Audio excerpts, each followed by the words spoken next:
Omar Cissé, c'est cet élément qui met fin à la première partie de cette édition. Tout de suite, la deuxième partie. Je vous le disais dans le titre, la deuxième partie de cette édition, les Dara ou écoles coraniques au Sénégal jouent un rôle clé dans l'enseignement islamique et la transmission des valeurs culturelles. Elles forment les enfants à la lecture et à la mémorisation du Coran tout en leur inculquant des principes moraux et spirituels face aux défis du monde moderne. Elles évoluent pour s'adapter aux besoins actuels tout en préservant leur essence. C'est un dossier signé Barthélémy Colli. Au Sénégal, les écoles coraniques appelées Dara jouent un rôle essentiel dans l'éducation religieuse et morale des enfants, ainsi que dans l'enseignement de la récitation et de l'interprétation du Coran, en transmettant également les valeurs islamiques.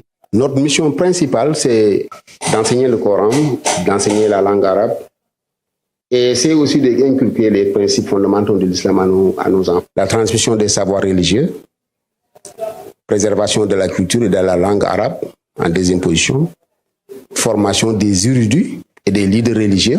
Il y a aussi le rôle social et éducatif. Les Dara offrent une éducation de base, comme l'écriture par exemple, la lecture, le calcul. Au-delà des enseignements religieux, les Dara exercent une influence notable au sein des communautés en inculquant des valeurs telles que le respect, la discipline et la solidarité.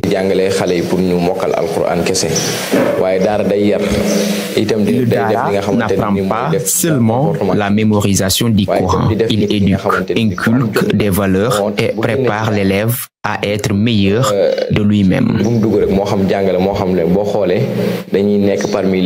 Je peux dire que c'est un milieu qui nous offre une cohésion sociale en inculquant des valeurs partagées par la communauté.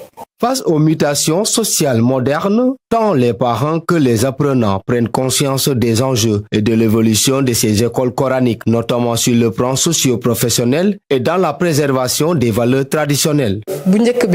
Quand on parle d'école coranique, les gens pensent immédiatement au Coran. Mais aujourd'hui, on n'y apprend pas seulement le Coran, on y étudie aussi d'autres matières. Cela nous aide à améliorer notre comportement et à mieux comprendre nos origines. On forme ces élèves pour que si on les voit, on sache qu'ils sortent d'une bonne école. Pour permettre aux Dongo Dara de s'intégrer dans la société à l'issue de leur mémorisation du Coran, certaines écoles coraniques intègrent des matières comme le français, les mathématiques et les sciences. Cette vision s'aligne avec les besoins d'insertion professionnelle et les exigences du marché du travail. On a créé une école et un Dara pour préparer les apprenants. Une fois la mémorisation du Coran, ils intègrent l'école pour que demain, ils puissent travailler dans tous les domaines. On a toujours réussi à s'adapter, toujours en combinant modernisation et tradition à la fois.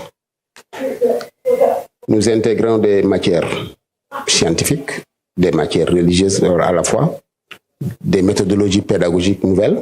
Et en même temps, on essaie de préparer l'enfant, de lui inculquer des valeurs qui lui donnent des capacités qui lui permettent d'attaquer le marché du travail, surtout après la fin de ses études. Cependant, ces écoles coraniques modernes se heurtent à de nombreux défis, notamment la reconnaissance juridique, l'accès à l'enseignement supérieur ainsi que la possibilité pour leurs diplômés d'intégrer la fonction publique. Nous avons le problème d'être reconnus. Parmi, par exemple, 100 ou 200 écoles, tu ne pourras pas trouver 4 ou 5 qui sont reconnus.